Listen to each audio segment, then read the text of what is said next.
So now we're going to kick into gears and start our next session. Our next session will be on NFTs, non-fungible tokens, for those who do not know. So I'm going to invite one of our co-organizers, Waziri, back up to the stage to introduce and start the next panel. Waziri, can you please come up, sir? Hello, everybody. It is my honor to introduce these three gentlemen here and particularly talk about this topic because it's something new. And you know, I remember when the iPad came out and when the internet came out, people were like, what is that thing? The iPad is it's a paperweight and so on and so forth. And now we all see how those things have emerged. So the topic today is one many people have questions about NFTs. And I'm going to start by introducing Shaka Mahone. Come on up. Shaka Mahone, Chuma Chike OB, and Chris Tobar. Yeah, y'all go ahead, grab a mic. And artist Chris Tobar. And I will kind of give you guys, I'd love for you guys to give a brief introduction of yourselves. I don't want to butcher your bios. And then we could get into talking about the NFT kind of issue a bit. And I would love to, you know, pick your brains about it. So please. What's going on, everybody? My name is Shaka. I'm one half of a hip hop duo here in Austin, Texas called Riders Against the Storm. We just got done playing ACL, so you might have seen us there on stage. I'm also a founder and designer at a clothing line called Never Fresher. And I'm a founder of a fund here in Austin called Dawa. And I believe in the crossroads between art and community wellness and community development. Awesome.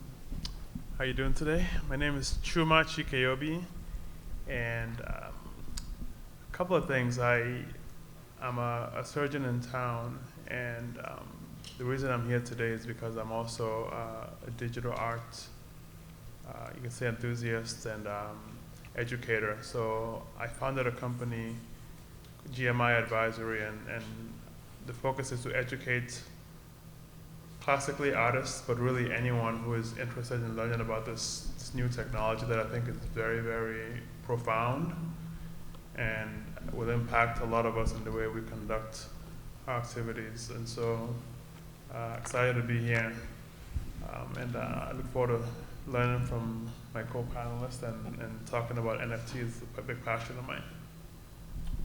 Awesome. Hey, what's up, guys? My name is Chris Tobar. Actually, Chris Tobar Rodriguez, legally. 1,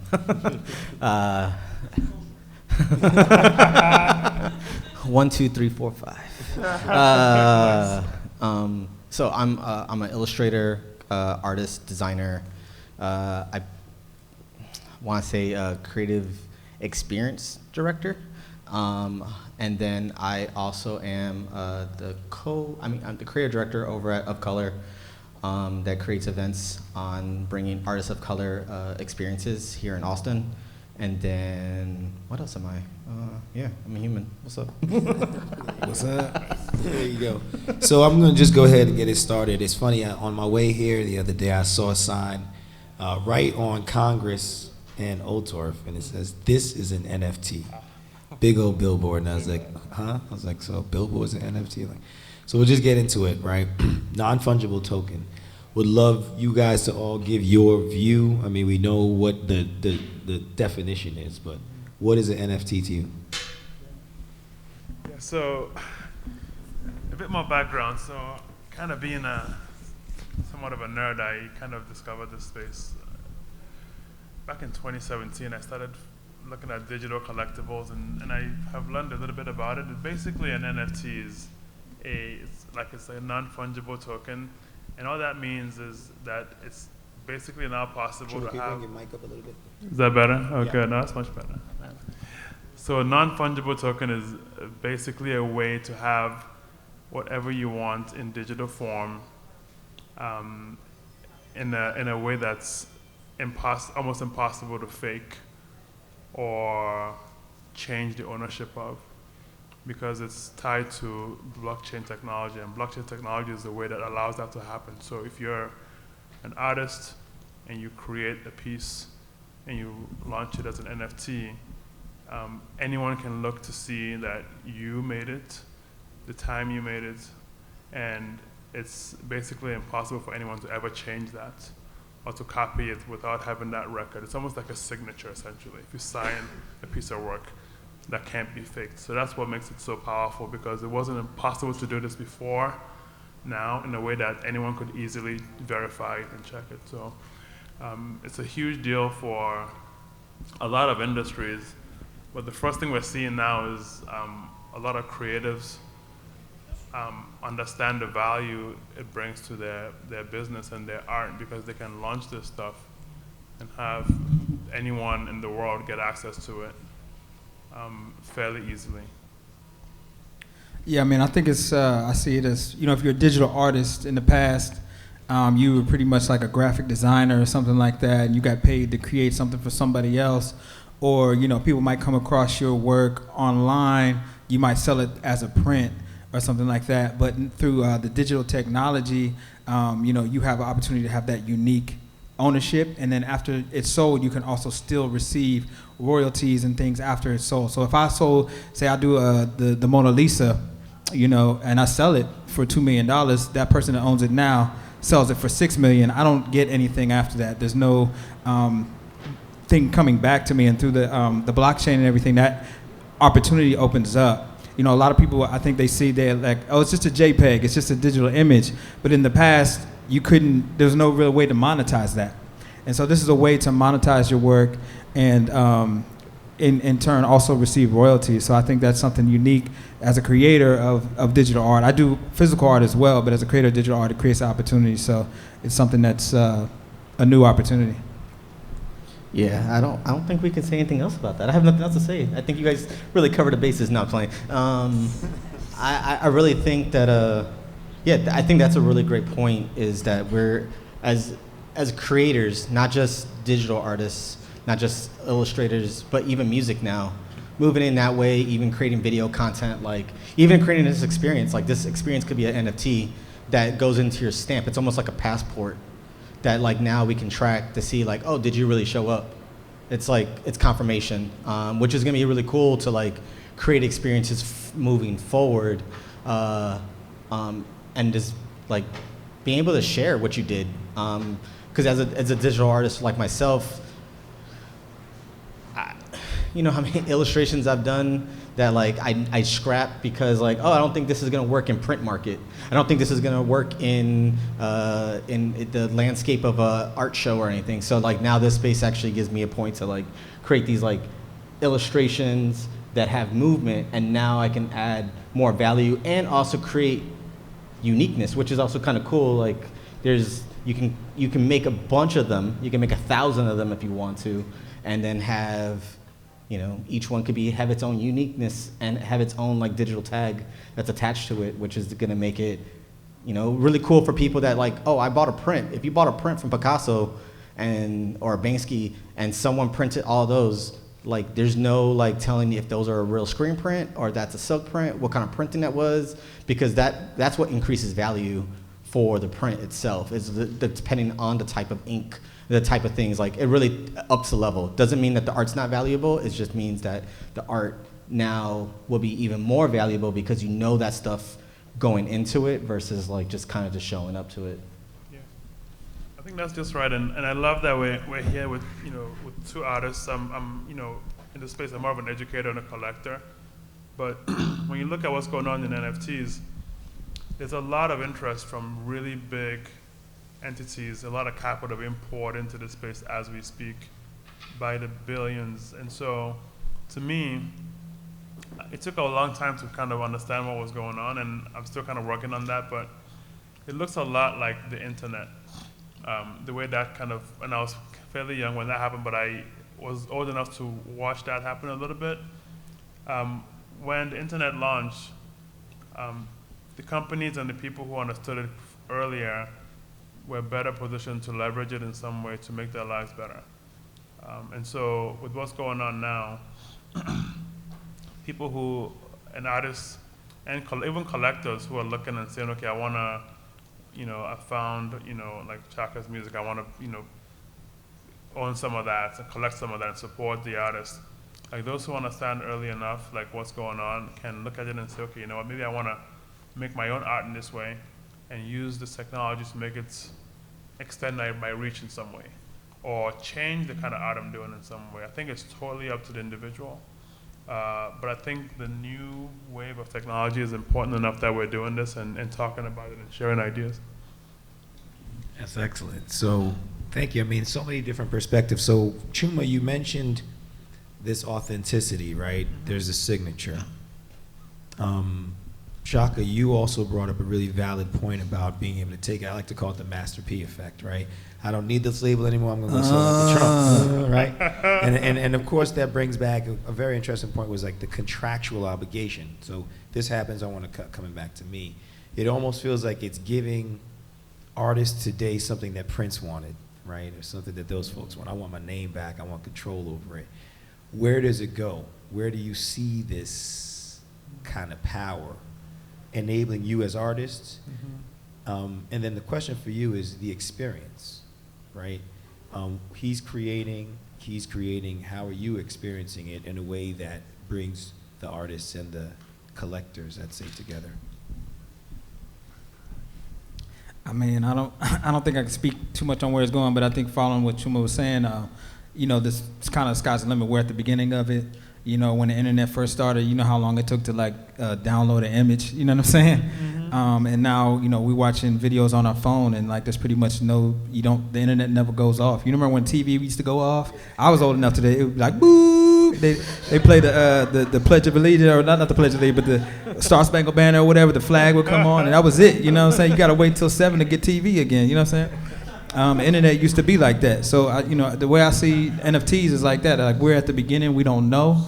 But I think I was telling Kyra and Mia earlier, or talking, we were having conversations, like if you got a little bit of money to play with and you like art, you know what I'm saying, you're not going to miss it, then, you know, invest in it because you really don't know where it's going right now. And I think, you know, people say it's speculative, it is, but also it's an opportunity to be a part of something now that's clearly going to grow. He said there's billions of dollars being invested in it. You know, why not jump in the game, find something you're interested in, and check it out. Like for me personally, I'm still in the exploration phase in terms of NFTs because I know there's a lot of money in it and everything like that. Money doesn't really excite me in life. It's really about the experience, and it's really about community for me, and what is the actual impact that this is going to have in the world that I want to see. And so like everything that I do as an artist is really an intention based, and it's not inspired by money. So like I'm really interested in seeing where those things overlap, and how I can create something that truly inspires community and a certain health and wellness in our spirit. Because I think, you know, just right now, for me personally, it's getting personal, but like, you know, I think we're struggling as human beings with our spirit, and technology is having an impact on that, where we're not having the experiences that we need to. And so I think that if I'm going to be involved in technology, or any way that I'm involved in technology, it has to be about enhancing the spirit. It has to be about enhancing our experience as humans. So that's a key component to me why I haven't jumped on it yet, but I will. Yeah, that's fantastic. Thanks for sharing that. I think it's not, you know, it's really not about money in the end. It is about freedom, though, and about ownership of what you do. So, to me, when I look at the way the internet came about, so there's someone who phrased this as read the 3 steps of the web: read, write, own. The first phase, late 90s, you could hop on the web, you could read whatever, it's Wikipedia, and that was like a great advancement. The next step, the Web 2, was the write phase, where you have these platforms that are set up where you can go on there, you can blog, you can post your photos, you can post your tweets, but you don't really own anything, right? If Twitter pulls the plug, you're done. Instagram pulls the plug, you're done. And they're basically mining us for data and information, and they're making money off our backs, right? So that's the right phase, and they provide a good service. We talk to our families, and it's great, but it's not really a fair trade. this next phase is a battle going on right now, which is this own phase where people have the potential to own their own stuff. And it won't be a just go there and own it. It's going to be a dogfight because that's where it's going. And the big entities are going to want to come in and control that again. And so that's why once I started to see that, I decided to do something about it in my own like small way because, you know, one person in terms of educating best possible because it's going to be a dogfight. And if we do nothing about it as individuals, it'll be the same thing again where Facebook has some platform and then we'd have to go in and like put our NFTs on there and it'll be the same thing again. So that's why I think it's super important to, and nothing said here, at least from me for sure, is financial advice ever, because I'm not a financial advisor. But I am someone who I think I'm an educator in this space, and if someone wants to toy with the technology to learn a little bit more about what's going on, I think it's potentially a very liberating thing once you understand it enough to build on it or to share with your friends and family. Follow that. Exactly. Word. Man. Word. I love what both of y'all said. I mean, these, you know, mental health, our health, well-being is so important. And then also like the financial, like this, the now finding the space that we can find that we'll create for ourselves to actually now take ownership of what we create or what we build on with other people and building community, which is like something that's so important. We as humans thrive off community. We show up to events, we show up to digital spaces when we needed that community, when we were at home alone, you know, and during the height of pandemic. But like, you know, creating these things, it's really cool. And Web3, which is, you know, basically, you know, right upon us. It's been in front of us. We're now learning how to like take ownership inside that space, which is really cool. I'm very curious because like I haven't personally published my collection yet. I'm personally trying to think about like I'm an artist. I've done a lot of art. I've done a lot of shows. I've traveled. I just don't want it. It's just not about money. Truly, I want money to have freedom to enjoy life, but I want to create something that brings me joy. I can go to my job 9 to 5 and hate myself, and that pulls the energy out of me that I come home, I can't even give it to my friends. I can't show up for my family. I can't show up for community. And those are the things that really inspire me to like really make a change and feel like I'm making a change in this world that, yeah, like the collection that I want to drop. I mean, it's, you know, I could drop 1,000 collections of different ways and different things. Yeah. I don't know. I'm like trying to think, do I talk about the collection? Do I not share the collection? No, you guys, I definitely want you guys to share. You know what? Something's funny. Y'all want to hear about it? Y'all want to hear about it? Yeah. Let's go. Go ahead. Okay, I'll give you I'll give you a little sneak peek. more. So it's called Kings and Queens. So basically, I'm Afro-Latino, so I'm gonna do Afro Queens and Kings and Latino Kings and Queens. And basically what I'm gonna do is that you're taking what we learned from the past and what we're in the present and how do we go to the future. And like all those things interchange. Like, you know, we wear things from our past that inspire us because maybe there's an ancestor from a certain part of our lives that really inspired us. Now we're gonna have that piece of jewelry or that piece of texture, that color, that fabric, and everything has a meaning. You know, color, everything. You know, this all inspires us in different ways. This is why we choose to wear these certain contents. Like, you know, you can tell what's trending, or you can tell when someone's just like, I don't want to like be too out there. When you're just like, okay, in Texas, I'm just gonna wear beige and tan. Or I'm gonna wear black and white, or you know, it's the simple things, but those colors mean something. Sometimes you just kind of want to be very straight to the point, but yeah. So yeah, that's coming. That's just a piece, but I want to have tactile things when you do collect the pieces, you collect the world, that you can be more involved and moving forward. So like, you know, like Shaka said, like. If we as an artist create something and we sell it, sometimes we don't get to see when it gets resold, we don't get no like value from that. We're kind of left out of the equation. Now this is gonna be really cool to like share our work, sell it, and then keep making like some kind of residual income to like now build the other worlds that we want to build. So like that's just one piece of the world. That's just one TV show basically in the world. Like, and then if we, like, if me and Shaka were to collaborate, like if I was to do an illustration and he was to put his patterns and his clothing line on there, like imagine that. Now his stuff is getting seen in a different direction that like he wasn't putting his stuff in. And if I was to do the same, his is going in a different direction than I would have ever been able to. And this is really cool because now we can let the world kind of like help push us as creators outside of our own comfort zone that we don't like really have the time and space for if we're trying to create something. That time in creating things, it's a lot of energy. So like we need to also be kind to ourselves and like, all right, we put it out here, how do we promote it and be consistent to like share that? Absolutely. So I mean, it's you know, my mind's racing, but read, write, own. So the own element, which is where we are, is beautiful because I'm going to think about community.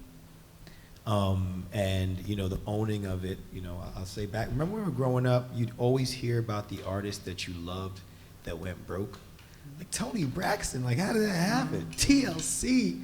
And I think they didn't have ownership, right? That's the thing. So you're telling us that we're now in a position to kind of be done with those stories, right? It still sounds to me like community is needed. So how does this enable you to own your community? Own the community, how do you, I mean, like I think about, you've got a fan base, Grateful Dead. The Grateful Dead owns their community. We're showing up here, people show up. And they don't need a label, really, kind of, if you got a crowd like that. So the ownership element, is the NFT the thing that allows you to say, I'm dropping something, my people know me. I don't need a gallery to put it together, they'll find me. Now, I would love for you guys just to explore that. What does it allow you to own outside of your data? So I'll take a crack at it and then I'll let the actual artist give an opinion. But I feel like this technology allows people to have a more direct connection with their fans and collectors. So as it stands now, if someone is classically, as a musician, there are a lot of entities between you making the music and that person who's gonna listen to it. And those people have their hand in the pot. And so all of a sudden now you have to generate 1 billion streams on Spotify to make a living if you make some song or some music. Or I'm making the numbers up, I don't really know, but it's some huge number because you make pennies per stream. If there was a way to connect directly with your fans who actually care about you, who may be willing to support you as an artist with more than a stream on Spotify, perhaps they would want to come spend time with you in your city, or they want to buy memorabilia, whatever it is. All of a sudden, the number of people you need as an artist to support you shrinks down dramatically, so you don't need Spotify anymore. If you have 100 fans who really care about you and they support you as such, then you can focus on making music you want to make or art you want to make without having to feel like you have to sell out. So that's the power of the stuff. But I think it doesn't really take away the work of, there was a big hype with NFTs, like that's kind of still there, but was like really like intense, like August, September. That's kind of dying down. I think you still gotta make like good work, right? So you still gotta find the work to find the people and do good work doesn't go away. This just like kind of once you get that done, this juices it up for you, potentially. But I think you still gotta build your community and do a lot of hard work to do that. The projects that are like in the space now, not music necessarily, but like more art, like the artists in the space now, like they have to, I see them on Twitter, they have to do a lot of work to cultivate that community. That doesn't go away. It just means now that community can be global. They can be anywhere on the planet, and they can easily buy your work. You don't have to worry about if it's fake. They pay in some crypto, and then you can get, like you were saying, those residuals are very important for like a creative. And I talk to a lot of creatives as well, with part of GMI, and so that's important because then all of a sudden you're not tied to like having to do like a bunch of stuff you may not want to do. Maybe you have stuff you actually want to do, or make an experiment in some way. But you're like, is it gonna sell or not? But now you're more free to do that stuff, and that's kind of cool. Is that kind of close to? I think that's great. I mean, that's exactly. I mean, I think I like that you bring up a point about like Spotify or your streaming systems, like in terms of like residuals. I think about like musicians. I'm not a musician, but like I respect the craft and the hard work that goes into it, and then also having to promote yourself, perform, and do all these things just to get people to hear your voice and what you're feeling, what you're saying. You're making content that you want to share with the world, but you're also making content sometimes that have to kind of grab in those people that don't understand you yet with like a certain catch, sometimes. But was it Kanye with the stem player? He took his music off of Apple Music and basically all the streaming services, except he didn't announce Tidal, so I don't know if it's not there or is there. But the cool thing about that, which I think is a really brave move, and also showing that we're all pushing in the right direction of taking ownership in our work, and that we can actually make an income and be, and be a part of something bigger and part of a big community. I mean, of course, he has millions of fans, and it's a different level. But like, I think the approach right there is that, I forgot how many stem players that he sold that made him the amount of money that it would take him to play just one song 15,000 times or more, or 15 million times. It takes that amount of money in the pennies that you get, like, versus like taking ownership of your own, how you want to be displayed, how you want to be played, and allowing the stem player, which is really cool, is that you could get to control the music and the experience that you have with it if you love it. So it's the same thing with like an NFT. Like, if as an artist, I want to create things that I can give to the world to like be a part of something and more, but in the collaboration aspect too. But if I give you something that has more of like a tangible thing that like you can add to, and it could be your own thing, then that's really cool. That's building community. Now people are being a part of this and sharing and like building in this world and feeling like they found themselves in some kind of new tribe in some way. So, yeah. I feel like community is a word that's abused, and it's like people have different definitions of it, just like equity or diversity. But for me, like, I guess I come from the time when the television went off. You know what I'm saying? Like community is technology, and like, you know what I'm saying? Like the Black Panthers, or like, those are like my elders to an extent, and civil rights leaders. It's like your community is your numbers, and your community is the people that actually are there. And so like we make a living off of our music, but more so off of our community and people that believe in who we are as human beings. And so like with NFTs, what I want to do is connect those things. I think that there's the potential there for like really great things, and I see what happened with Ukraine, right, where they raised, I don't know, $1 million in like 24 hours through crypto or whatever. Like, I see just like a lot of potential for us to actually have a lot of social impact. And that's, again, like for me, like community is not something that I see it differently than I feel like the way other people use it. We have an NFT community or whatever. There's a disconnect there from, I think, the actual connection sometimes. So I think when I talk about community, it's a little different, even though it's similar. But to me, like, community is technology. Before we had anything of cell phone or anything, we had community, and it served a purpose. And that's like kind of my foundation with it. So I'm working to connect that with that crypto world, and so that we can like, really have something powerful and change our way. Absolutely. Or shift our way. I don't know about change, but just shift it. Shift. Yeah, I think this question is gonna, I'm kind of thinking about the artist here, but they say there's a relationship between the artist and the canvas.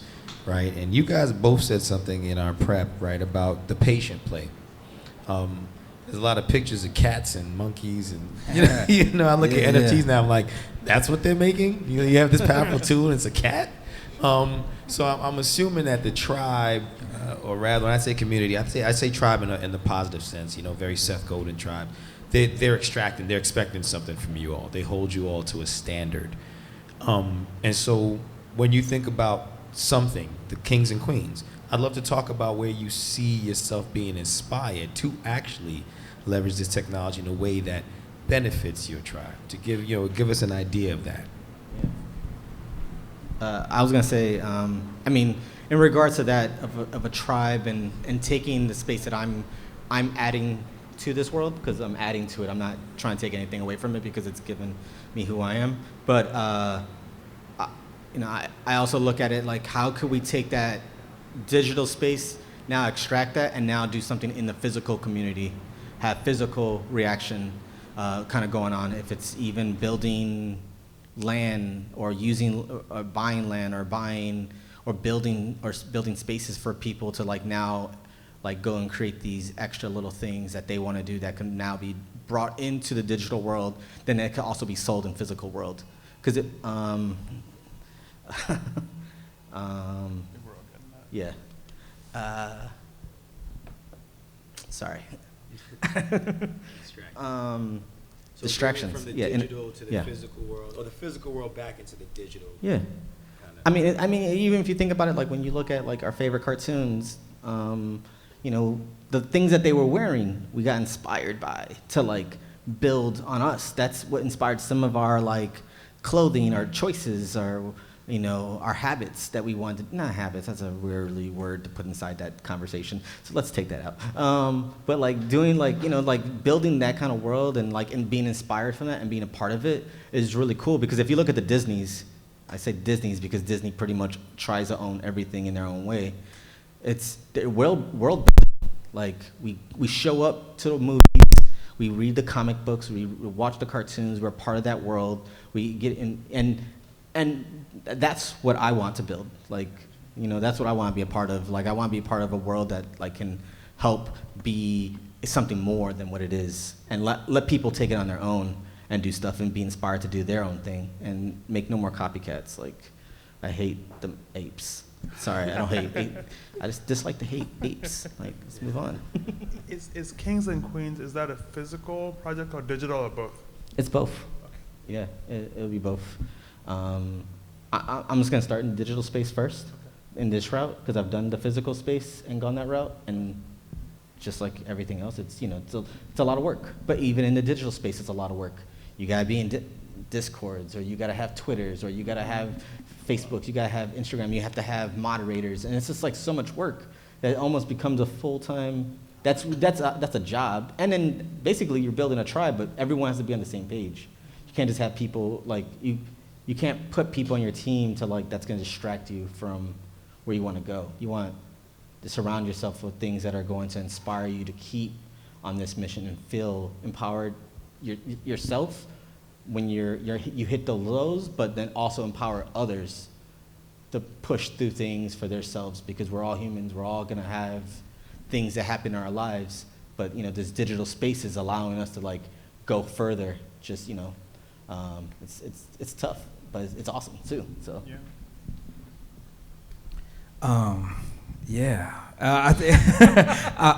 To me, so money is energy, you know what I'm saying? And, it's currency, it's supposed to flow. And I think, the reason that we're seeing a lot of the gap is because it's not flowing. People are hoarding it, you know what I'm saying? And I think with technology and everything, it's that same thing. You have a bubble of people that are making a tremendous amount of money. And then you have the rest of us. And so what I'm interested in doing is seeing how that flow can open up, and how we can use that technology to open up. I started something called Dawa, which is in Swahili, Dawa means medicine. And so I started in 2019 off of the basic premise that a lot of our people, our creatives, our artists, are people that are having a tremendous social impact in our community, are the least valued, monetarily, financially. And so they struggle greatly with the finances and also mental health. It's not because that what they're doing is not a great service. It's just because of the way our society values their work. And, you know, we value the people that create, you know, the gadgets and the widgets and everything more than we value the people that actually take care of us. So, like, again, what I'm interested in is shifting that through this technology. And I'm not sure exactly how, but that's what I want to explore, because there has to be more sharing involved in this. The wealth generation is important, but we have to just open up the faucet and the flow. And there's no reason that we step out of here and we see people that are unhoused when there's so much wealth in this city. It's really sad to me, and it's shameful. Like we're making these decisions as people, as humans, how we decide who's worthy of money. If you have it, my opinion is that you should share it, because that's what it's for. We're supposed to all be healthy. We're supposed to all be good. And you know, so that's touching off of what he said. Like, that's why the community aspect is important to me, and having people step into a space with that mentality of sharing and of making things more accessible for a larger amount of people. Thank you. You know, you just said it. Have people step in that space. And so, you know, we went, you know, read, write, own. You're going to own your data again. We jumped into community. And when you said space, it brought something home, which is, it sounds like you can create a space, right? And in fact, actually, the other day I was sitting in my garage, I was really irritated, and somebody, a friend of mine, sends me a link and says, go to this place in your Oculus. And I throw on my Oculus, and I walk into this beautiful art gallery with just walls of just dope art. And I'm like, how does that work? Like, how do you go to a place in your Oculus? I've never had an Oculus on. How do you do that? You just put it on, and then. And then what do you say? Like, go to that place. What do you do? You go in and you go online to your browser, and then you go, and then all of a sudden, the way this room looks, it's just your Oculus. It's just in front of you. You can feel the weight on your head, of course, but yeah. And I'm jumping around, and there's a big old gorilla, and there's pictures all across, and I was like, this is calming. Like, thank you for bringing me to this space. I'm just gonna chill here for a bit and ignore my kids. But needed that. I needed that. Yeah. It was cool. I didn't think that you could, like, in my mind, I'd be like, well, how are you gonna show me all this stuff you're collecting? I was like, oh, I get it. Now so it was all your stuff. Yeah, I have some digital art that I show in a gallery. Yeah, just a quick word about, like, we talked about, like, the kind of cartoons and the apes and all that, and the NFTs have this. It's not one thing anymore, and so it's come to a point now where you have the stuff that you see that, like, that's more forward, like the cartoonish things, like those are becoming brands, like, before our eyes, and that's the way for people like them enough that big entities have it as the way to get in. So they're becoming brands, like, as we speak, like, they're becoming companies. What most of us will do is not going to be that. It's going to be people making their art and trying to get it to their fans. So I would encourage everyone to not assume, like, the whole thing. If the apes are kind of garish, I get it. Like, it's kind of like, so to not throw the whole thing out and say, oh, this is all BS because of these, like, silly looking things. Because they may appear silly, but they may not be in the future. But even if they are silly, there's a lot of good stuff with the technology that I think can empower a lot of folks. And that's why it's worth exploring, in my opinion. Yeah. I mean, and so thinking about that, making spaces. Yes. How can minority communities leverage this, right? So, we think often about people in our community who are struggling, whether it be training.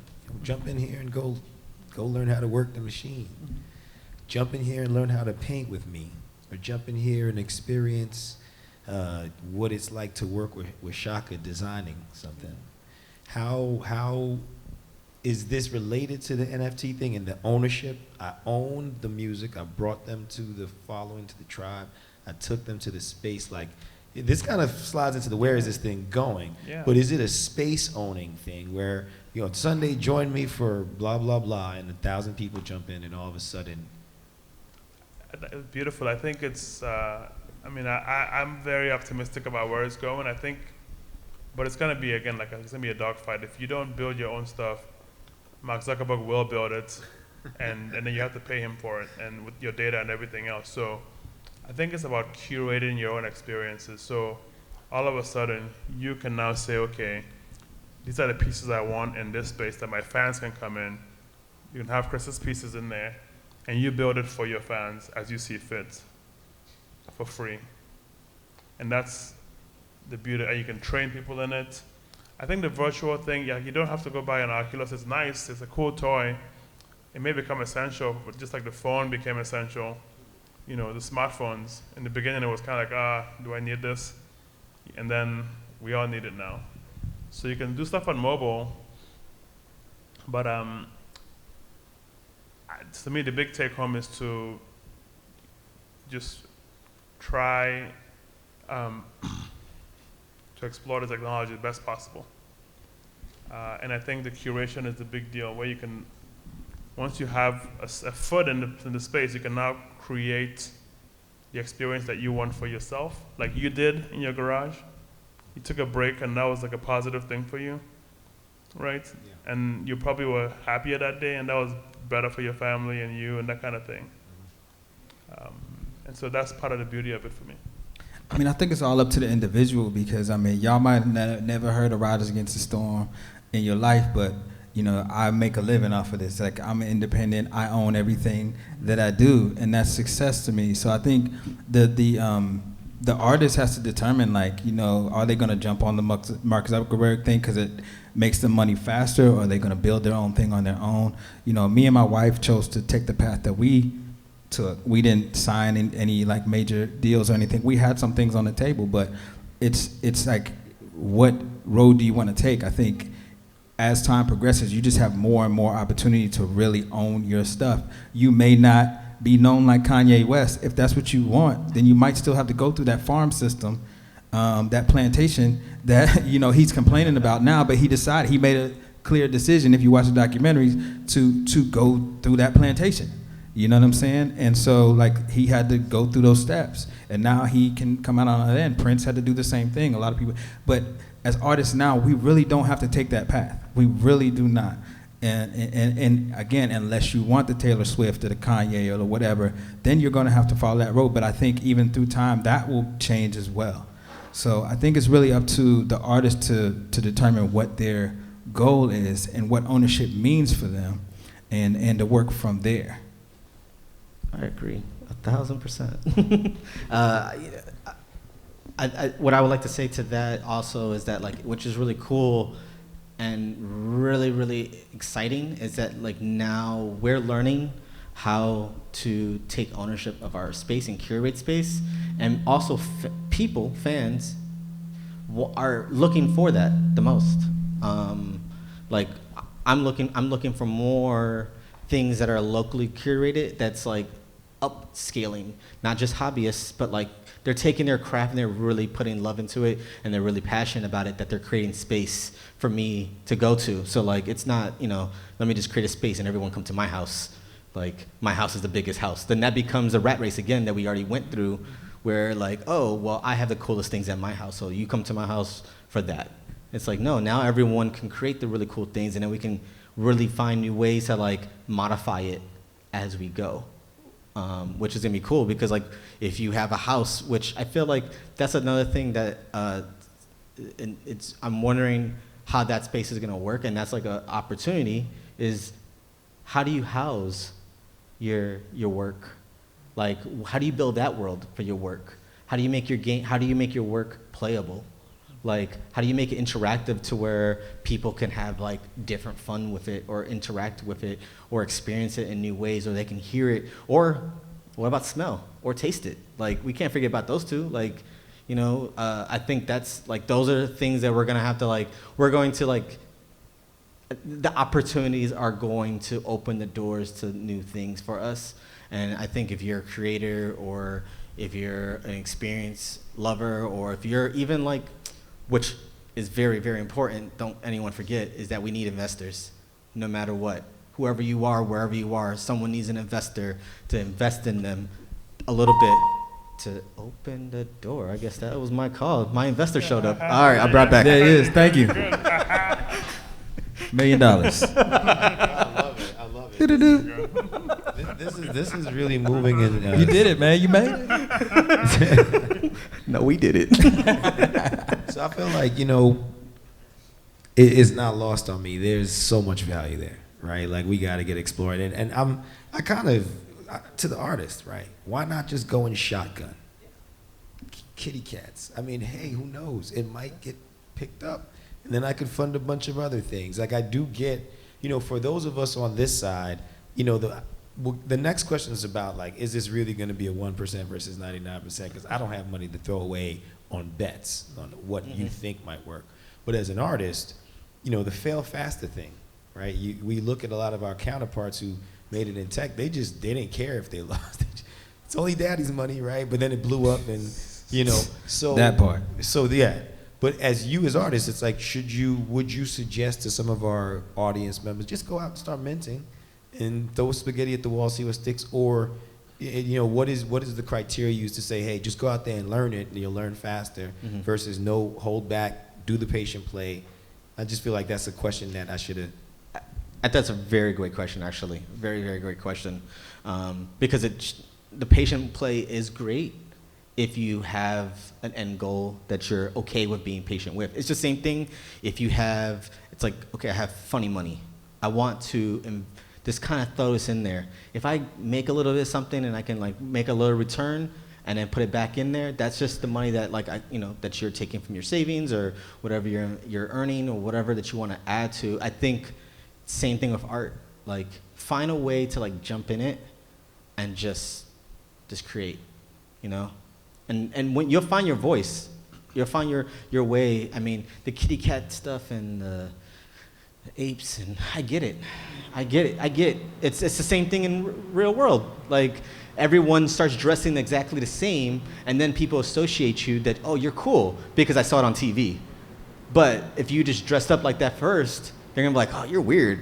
You're like, I don't understand that.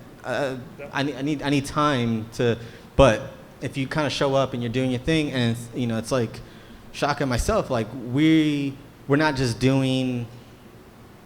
I'm not speaking for Shaka completely, but I see what he's doing in the community, and I also see what he wants to do and how the legacy of his work is going to surpass like where we are right now and what we're doing. And it's the same thing with myself. I do stuff in community because like I want to inspire the community to be better.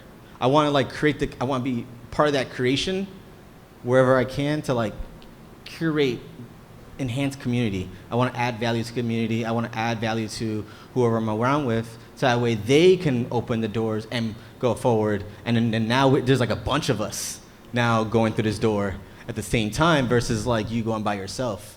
So I think that's like, you can go either way. I mean, you could take the blue pill or you could take the red pill. You can take oxygen or you can take Wi-Fi. I can't tell any artist like what to do, you know what I'm saying?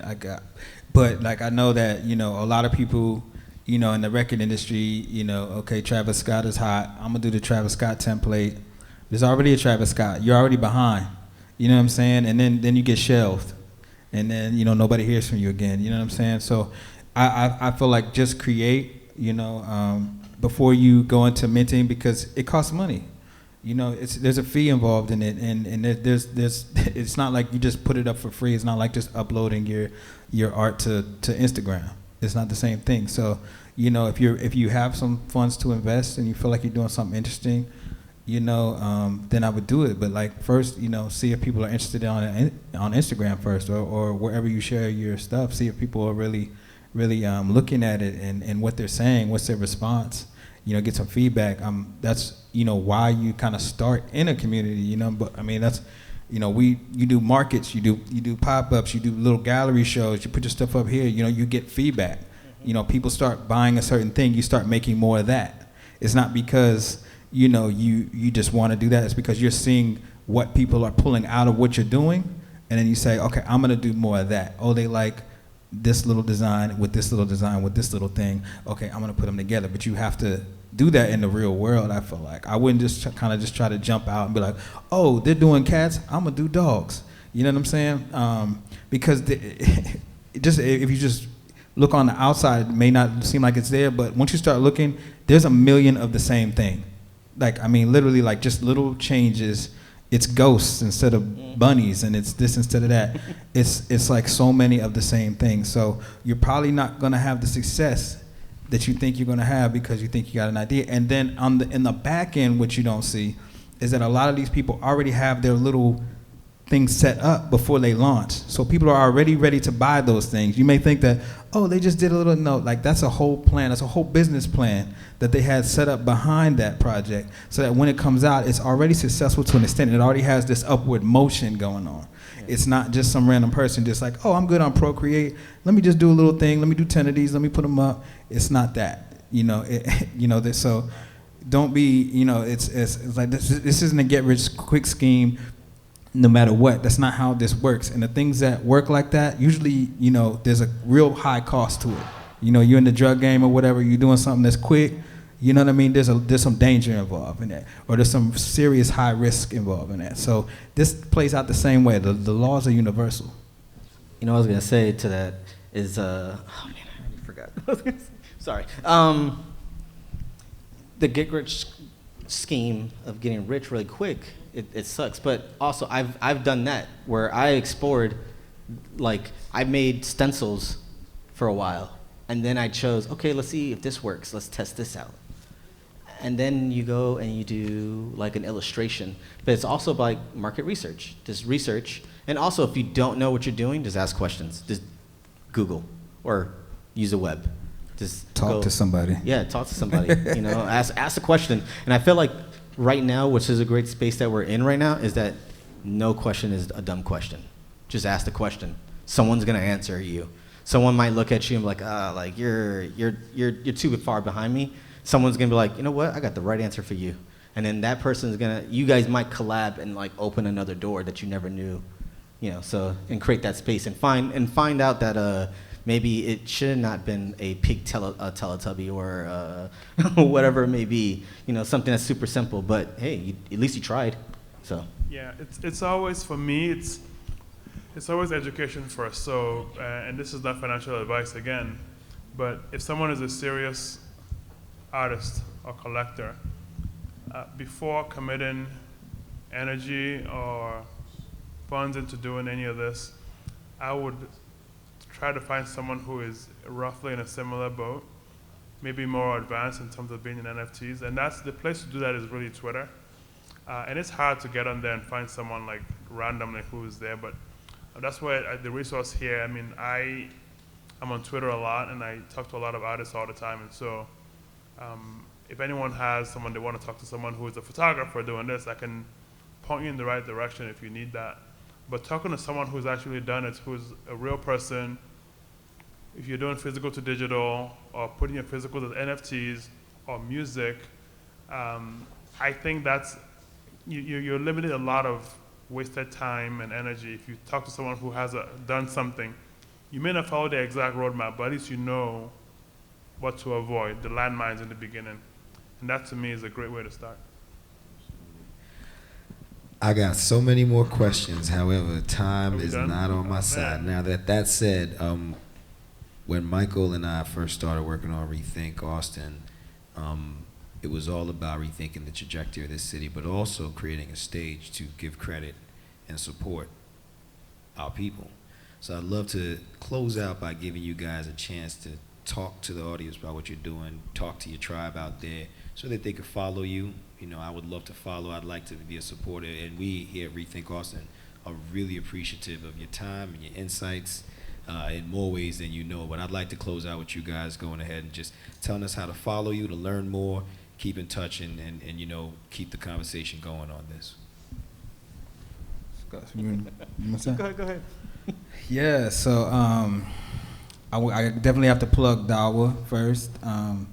Like I said, I started in 2019. Since 2020, we've given out over $153,000 to our community through $200 Visa gift cards for people that are in a financial crisis. Those are people of color that are teachers, artists, social workers, therapists, healthcare providers. So I would love for you to check out Dawa Heals at DAWAHEALS. We're throwing a South by Southwest official party on Tuesday at Stubbs. We got a great lineup. It's an all black female lineup. Tamika Jones and Maylot and Magna Carta and We Don't Ride Llamas and Chiquita B are going to be performing. We're going to have a bunch of vendors out there, Black Women Live Painting. So please come out on Tuesday. It's a free event. We'd love to see you out there. I also have a clothing line.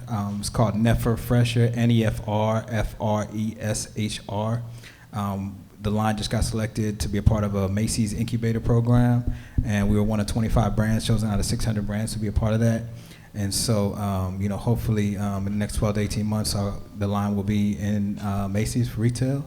But you can support me now. Go to Never Fresher, fresh2life.com, FRESH2life.com. We got a special collection that dropped in December. This is a tribute to Nipsey Hussle, so check that out.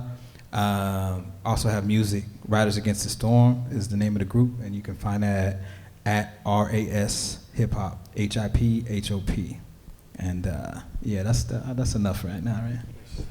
Thank you very much, Shaka. We appreciate you. Chuma. How can I follow that, man? That's awesome. Love it. He's a creative.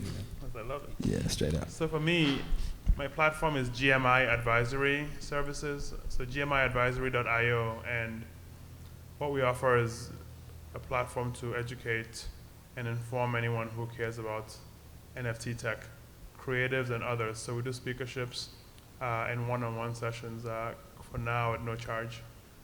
So if you're interested, gmiadvisory.io, and just shoot us an email. You're just gonna leave the MD part out? Just gonna leave that? It's too I gangster. also do plastic surgery. On the side, you know what I'm saying? When he's not busy. In Mexico, just on the low, just hit him after black market, you know what I mean? Oh, that's amazing. Awesome. So yeah, my name, to contact me, Tobar Takeover is my Instagram account. Actually, I wanted to say, and Michael, I was a part of this from like the beginning. Like this is kind of really amazing to watch, like this grow. This is really amazing. I don't want to like shout myself out, but I designed their logo.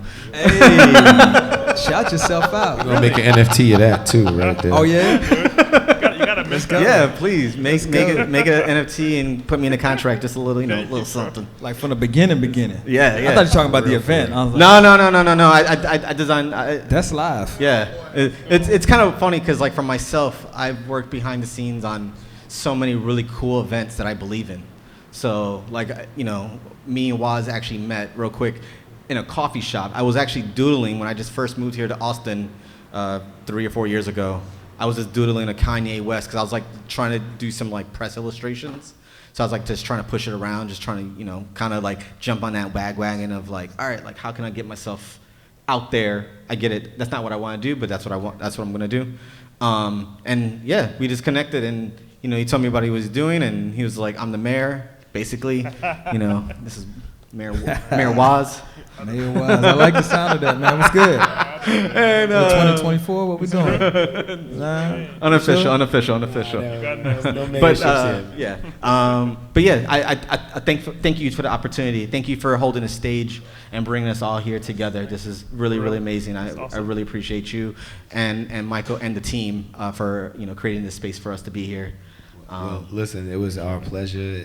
I am really we're blessed to have this happening, 4th year, to have you guys up on the stage. I am looking forward to enjoying you guys' NFT experiences.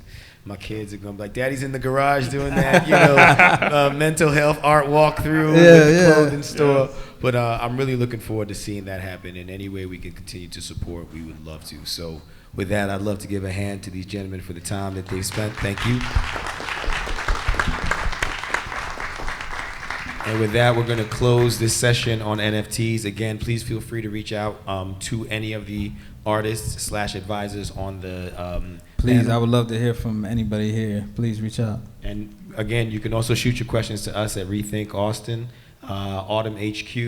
We're definitely very involved with our community, so we'd love to hear questions and relay them so that we can continue to kind of get more education in the community about this opportunity to own. So thank you.